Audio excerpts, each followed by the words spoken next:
الامریہ طریقہ بورڈ برائے پاکستان کے الواز رائے کمال الدین علی محمد جماعت کو واز کا لابھ دیں گے۔ جماعت فیض یابو خانہ بدان۔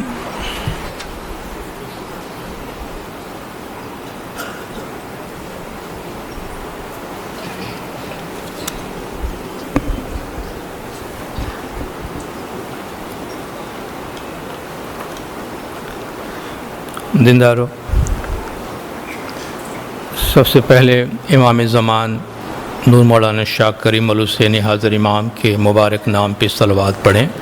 اللہم صلی علی محمد و آل محمد۔ دیندارو، انڈیا کے ایک بہت ہی مشہور کارڈیولوجسٹ ڈاکٹر موہت گپتا، جن کی بہت ساری تقاریر یوٹیوب کے چینل پہ موجود ہیں، کارڈیولوجسٹ ہونے کے ساتھ ساتھ وہ ایک موٹیویشنل اسپیکر بھی ہیں۔ 2022 میں انہوں نے ایک تقریر کی ہے ایک آڈینس میں، جس میں اس نے 2018 کو اس کے ساتھ ہونے والے ایک واقعے کا ذکر کیا ہے۔ اس نے کہا یہ 2018 نومبر مہینے کی بات ہے، رات کے تقریباً 9 بجے میں اپنی کلینک بند کر رہا تھا، اپنا کیتھ لیب کو سمیٹ رہا تھا کہ میرے کلینک کے باہر اچانک شور سنائی دیا بہت سے لوگوں کا، اور دیکھتے ہی دیکھتے ایک نوجوان کی لاش لائی گئی۔ بہت میسو ہارٹ اٹیک ہوا تھا، اس کو زبردست دل کا دورہ پڑا تھا، جس سے اس کا دل بند ہو چکا تھا۔ وہ مردہ لایا گیا تھا کلینک پہ۔ کہتا میں نے اس کو چیک کیا، ہارٹ بیٹ نہیں ہے، پلس نہیں ہے، کچھ بھی نہیں ہے، پریشر نہیں ہے۔ انہوں نے کہا ہم نے اپنا پروسیجر شروع کیا، ہم نے کوشش کی کہ ہم یہ نوجوان ہے اس کے دل کو پھر سے ریسسیٹیٹ کریں، اس کو مصنوعی تنفس کے ذریعے اس کے دل کو شروع کرنے کی کوشش کرے۔ انہوں نے پمپنگ شروع کی، کہا میں نے آرٹیفیشل لائف سپورٹنگ مشین پہ رکھا اور اس کو آپریٹ کیا۔ 1 گھنٹے کی سرجری چلی، اور خدا کا شکر ہے کہ آہستہ آہستہ اس کے دل نے پمپ کرنا شروع کیا، اس کا پریشر اوپر آنے لگا، اس کی آرٹریز کھل گئی، اور ہم اس بچے کی جان بچانے میں کامیاب ہو گئے۔ دوسرے دن ہم نے ان کو ICU میں شفٹ کیا، لیکن اس نے کہا میرے ذہن میں ایک بہت بڑا سوال یہ تھا کہ یہ نوجوان لڑکا جس میں جو نہ اسموکر ہے نہ ڈائبیٹک ہے، کوئی رسک فیکٹر نہیں ہے، اس کے لپڈ نارمل ہے، اس کو اتنا میسو ہارٹ اٹیک کیسے ہو سکتا ہے؟ کیا وجہ ہو سکتی ہے؟ جب میں نے ان کے والدین کو بلایا، ان کے ماں باپ سے پوچھا، تو پتہ چلا 21 سال کا جوان ہے، شادی شدہ ہے، 4 مہینے کی بچی ہے۔ کہا ماشاءاللہ، بیوی کدھر ہے؟ انہوں نے کہا جی بیوی کو چھوڑیے، ہم سے بات کرے۔ کہا نہیں، یہ آپ نے کہا کہ شادی شدہ ہے، 4 مہینے کی بچی ہے، میں ان کی بیوی سے بات کرنا چاہتا ہوں۔ تو ان کے والد صاحب مجھے اکیلے الگ سے لے گئے، کہا ان کی بیوی کے ساتھ بات چیت کا رشتہ نہیں ہے، سپریشن ہو چکا ہے، ڈیورس کا پروسیڈنگ چل رہا ہے، اور اگلے مہینے فیصلہ ہو جائے گا ان کی طلاق ہو جائے گی۔ میں نے کہا ایک کام کریں، آپ ان کی بیوی کو میرا پیغام دیں کہ میں ایک مریض کے حوالے سے ان کی بیوی کے ساتھ بات کرنا چاہتا ہوں۔ کہا اس کی بیوی کو میں نے بلایا اور ان سے اس کے بارے میں پوچھا کہ اس نوجوان کو اتنا بڑا دل کا صدمہ کیسے پہنچ سکتا ہے۔ ڈفرینسز تھے ان کے آپس میں۔ کہا مجھے حیرت ہوئی، چھوٹی چھوٹی معمولی غلط فہمیاں، چھوٹی چھوٹی غلط فہمیاں جس کی وجہ سے اتنی بڑی صورت اختیار کر لی کہ ایک جوان بچے کی جان جانے کو تھی۔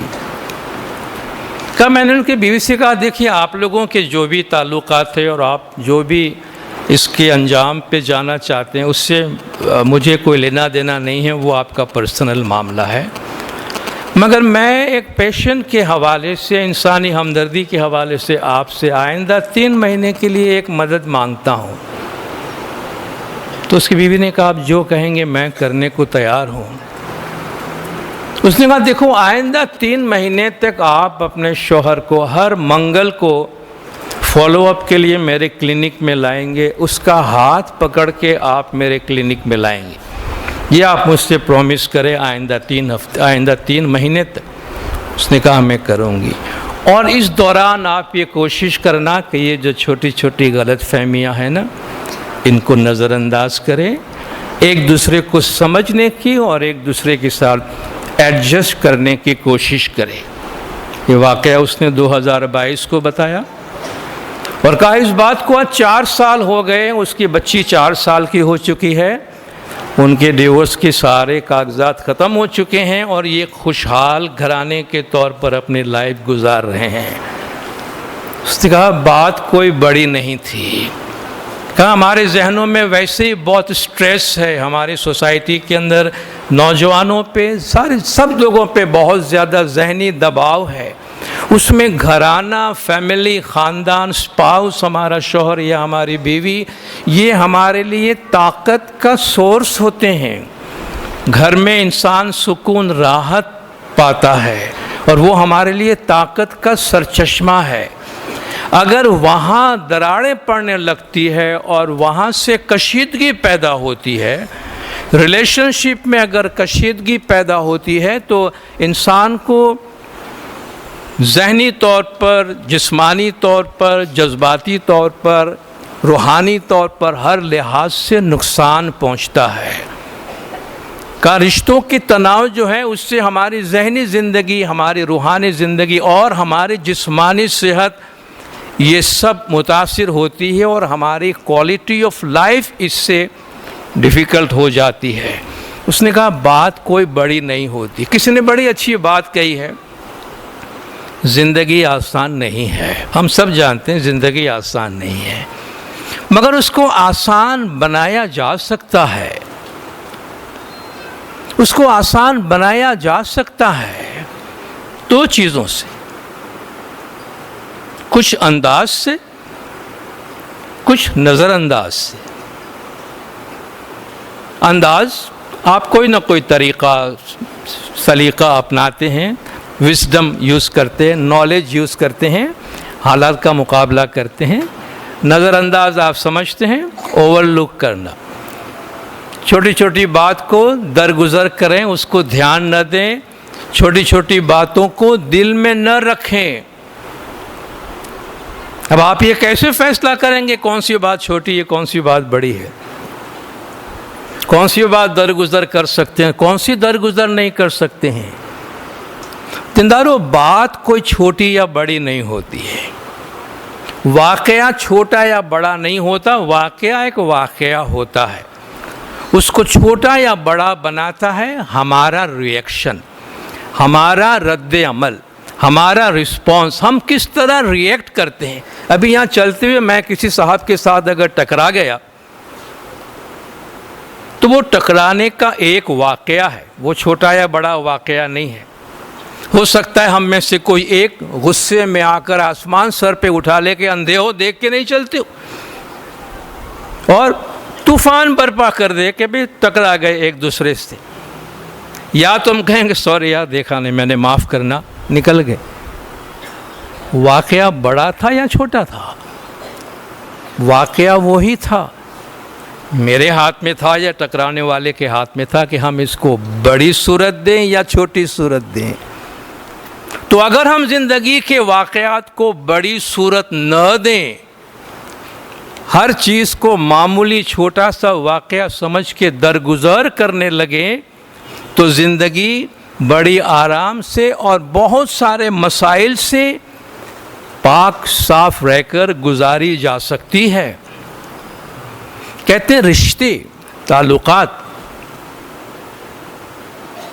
قدرتی موت کبھی نہیں مرتے ہیں۔ ریلیشن شپ تعلقات، رشتے کبھی بھی قدرتی موت نہیں مرتے ہیں، ان کا مرڈر ہوتا ہے، ان کو مارا جاتا ہے، ان کا قتل ہوتا ہے۔ اور وہ کون کرتا ہے قتل؟ ہماری اپنی نادانیاں، ہماری اپنی جہالت، ہمارے اپنے رویے، ہمارا اپنا ایٹیٹیوڈ۔ ہم جس طریقے سے کسی کے ساتھ بھی رسپونڈ کرتے ہیں، جس طریقے کا ایٹیٹیوڈ اپناتے ہیں، اس پہ یہ ڈیپینڈ کرتا ہے کہ ہمارا رشتہ چلے گا یا نہیں چلے گا۔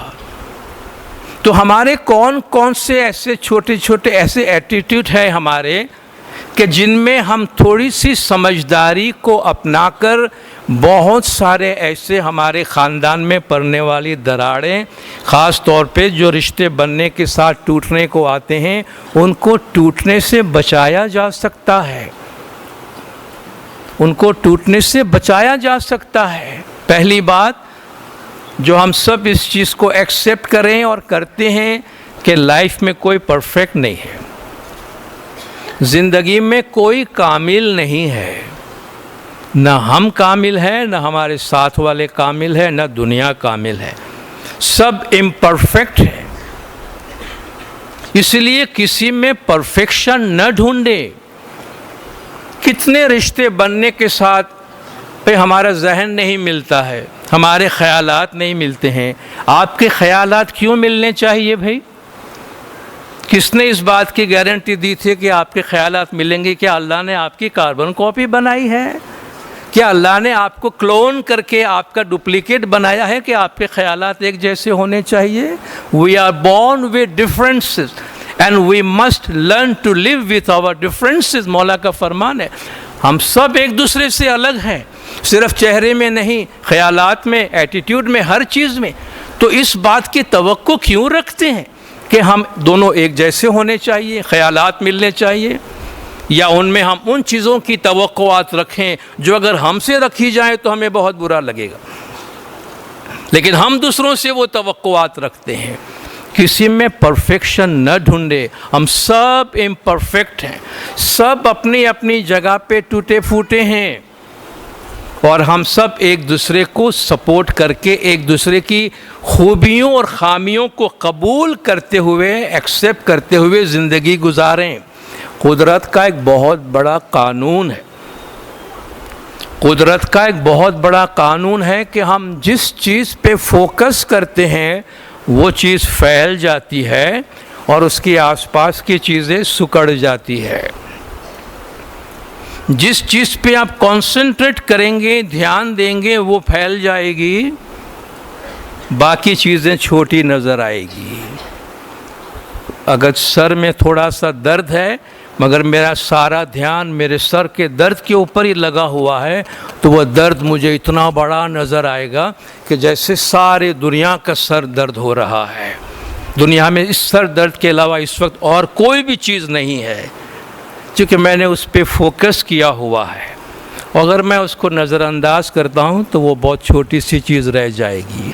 انسان میں، ہر انسان میں خوبیاں بھی ہیں، خامیاں بھی ہیں، اور ہمیں اس کا تجربہ ہے۔ جس میں ہم خامیاں دیکھنا چاہتے ہیں اس میں اتنی خامیاں نظر آتی ہے کہ ایسا لگتا ہے کہ اللہ نے یہ ایک بندہ ایسا بنایا کہ اس میں کوئی خوبی نہیں، کیونکہ ہمارا فوکس خامیوں پر ہے۔ کوئی خوبی نظر نہیں آتی اور بہت خامیاں نظر آتی، ہوگی تھوڑی سی مگر پھیل گئی۔ اسی طرح اگر ہم کسی کے اچھائی پہ فوکس کریں گے تو اس کی خامیاں نظر نہیں آئے گی، خوبیاں نظر آئے گی۔ تو اپنے ساتھی کی خامیوں کو نظر انداز کریں، خامیوں کو نظر انداز نہ کریں، چھوڑ دیجیے، خوبیوں پہ فوکس کریں۔ اپنے پارٹنر، اپنے ساتھی کی اچھائیوں پہ فوکس کرے۔ کچھ نہ کچھ اچھائی تو خدا نے سب میں رکھی ہے، کتنا بھی برا انسان ہوگا کوئی نہ کوئی اچھائی تو اس میں ہوگی نا۔ اچھائی پہ فوکس کریں، آپ دیکھیں زندگی بڑی اچھی گزرے گی۔ کسی قسم کی ہمیں پھر کوئی نیگیٹو چیز نظر ہی نہیں آئے گی، ہمارا فوکس اچھائی پہ ہوگا۔